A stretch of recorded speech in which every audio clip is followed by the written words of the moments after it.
It is uncommon for national champion coaches to be fired right after winning the title.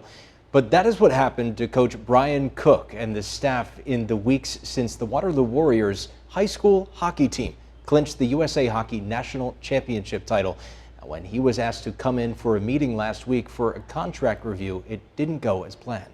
They didn't review my contract. They basically just told me that I was not fulfilling my contract and that they were asking me to resign or they were going to terminate my contract. This meeting with the Waterloo Youth Hockey Association board comes after he and his staff helped the team win it all this year.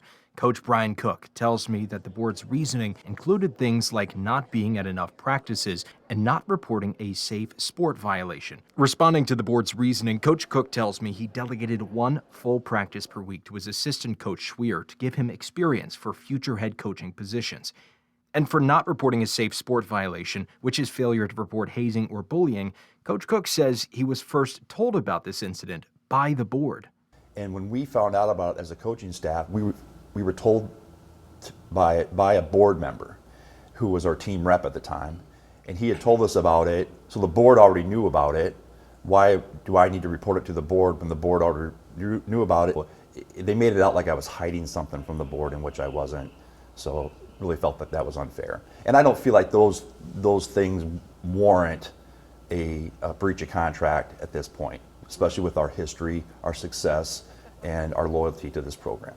He says when the board brought up these concerns, it was the first time he had heard about them. The other biggest thing that bothers me about this situation is no one from the board or any parents or any players or any former players ever came to me and said there was a problem with the way I was doing things. The way I was coaching, the way I was running practices, the way I was not volunteering or anything. Coach says he feels something else was at play here. You know, I think there's just a group of parents that have gotten on the board that do not like me as a coach, and they've got enough of their friends on the board to vote me out.